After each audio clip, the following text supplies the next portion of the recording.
কেন্দ্র করে আমাদের যে সকল শিক্ষার্থীরা বা যে সকল জনগণ শহীদ হয়েছেন বা প্রাণ দিয়েছেন, তাদের আসলে চাওয়াটা এতটুকুই যে আমাদের দেশে গণতন্ত্র প্রতিষ্ঠা হোক, দেশে সকল ধরনের বৈষম্য নিরসন হোক এবং আ আ তরুণদের অধিকার যাতে নিশ্চিত হয়, সে বিষয়টি ছিল। ডক্টর মোহাম্মদ ইউনূসের কাছে আমাদের শিক্ষার্থীদের এটাই দাবি থাকবে যে তিনি যাতে শিক্ষার্থীদেরকে বরাবরের মতোই পূর্ণ সমর্থন দিয়ে এগিয়ে যান এবং দেশকে সুষ্ঠুভাবে এগিয়ে নিয়ে যেতে যে পদক্ষেপগুলো গ্রহণ করা উচিত তিনি যাতে তার সবটাই গ্রহণ করেন। আমরা চাই যে দেশে গণতন্ত্র প্রতিষ্ঠা হোক, দেশে জনগণের সাধারণ অধিকার নিশ্চিত হোক, গণমাধ্যমের স্বাধীনতা নিশ্চিত হোক। আমরা এটাও চাই, কারণ গণমাধ্যম যদি স্বাধীন না হয় তাহলে দেশের বিভিন্ন জায়গার বিভিন্ন তথ্য কিন্তু আমরা জানতে পারবো না। তাই গণমাধ্যমের স্বাধীনতা নিশ্চিত হওয়াটাও খুবই প্রয়োজন, তারা যাতে পক্ষপাতিত্ব না করে। আমরা আসলে কখনোই চাই না যে বিশ্ববিদ্যালয়গুলোতে কিংবা শিক্ষা প্রতিষ্ঠানগুলোতে রাজনৈতিক কোনো দল থাকুক।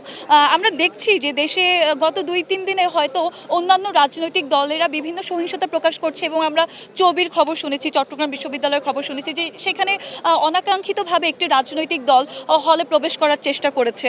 তো আমরা চাই, যেহেতু আমাদের ডক্টর মোহাম্মদ ইউনূস চলে এসেছেন, তিনি হয়তো এই সকল সমস্যা নিরসনে পদক্ষেপ নেবেন। তিনি হয়তো বা আমাদের দেশের যে আইন শৃঙ্খলা বা যে প্রশাসন রয়েছে তাদেরকে সুষ্ঠুভাবে দেশটাকে পরিচালিত করতে তিনি সাহায্য করবেন।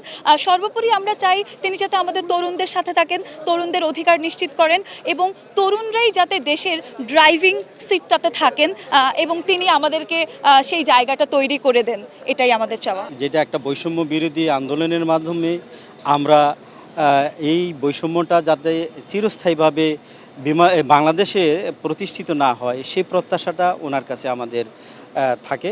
ন্যায় প্রতিষ্ঠা হয়েছে, আমরা শান্তির পক্ষে, আমরা অশান্তি কামনা করি না। আমরা চাই এদেশে কোনো অন্যায় অত্যাচার যেন আর না হয়। আমরা চাই এদেশে যেন কোনো দুষ্কৃতিকারী অন্যায়কারী লুটেরাজরা এই দেশে যেন আর ভিত্তিপ্রস্তর স্থাপন করতে না পারে। আমরা মাননীয় নোবেল বিজয়ী ডক্টর মোহাম্মদ ইউনূস স্যারের কাছে এটাই দাবি করব যে উনি আজকে আমাদের অভিভাবক হিসেবে বাংলাদেশের পক্ষ থেকে, বাংলাদেশ আপামর জনসাধারণের পক্ষ থেকে, ছাত্র সমাজের পক্ষ থেকে ওনাকে যে আহ্বানটা করা হয়েছে, আমরা সেই আহ্বানের সাথে একাত্মতা ঘোষণা করে আমরা ওনার কাছে একটাই প্রত্যাশা করব, এই দেশে সুস্থ সুন্দর একটা দেশ চাই। আমরা হানাহানি মারামারি চাই না, আমরা হিংসা চাই না, আমরা অন্যায় চাই না, আমরা লুটতরাজ চাই না। আমরা এই দেশ শান্তির দেশ, এই দেশ অনেক কষ্ট করে আমরা স্বাধীন করেছি। আবারও দীর্ঘ এই 53 বছর 54 বছরের মাথায় আবার সুন্দর একটা দেশের আমরা আবির্ভাব ঘটিয়েছি। এই দেশের তরুণ সমাজটা সেটা দেখিয়ে দিয়েছে।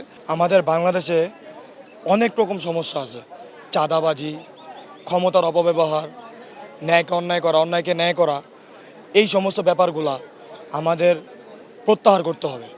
আমাদের যে বর্তমান ছাত্র সমাজের হাতে যে বাংলাদেশ মানে চলে আসছে, আমাদের ছাত্র সমাজের কাজ হবে দেশকে পুনরায় সংস্কার করে সুন্দর করে আমাদের দেশ পরিচালিত করতে হবে। এটার মধ্যে হচ্ছে দেশের মধ্যে কোনো ধরনের অত্যাচার, হামলা এগুলা বন্ধ করতে হবে। দেশের মধ্যে কোনো ধরনের চাঁদাবাজি চলতে পারবে না।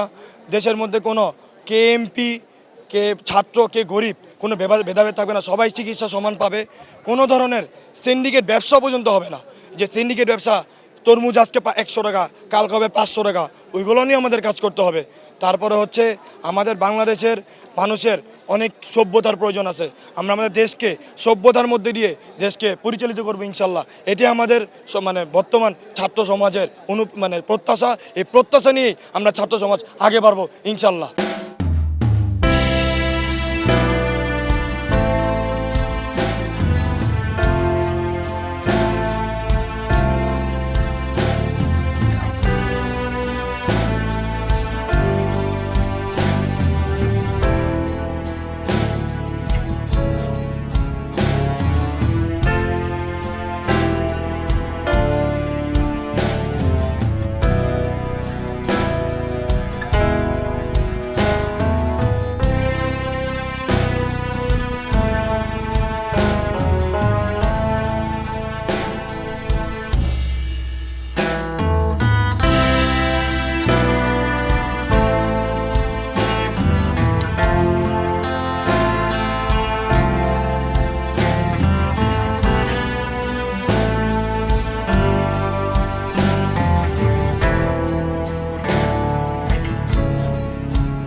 এলো খবরের কাগজ, নিখাদ, নির্ভীক, নিরপেক্ষ।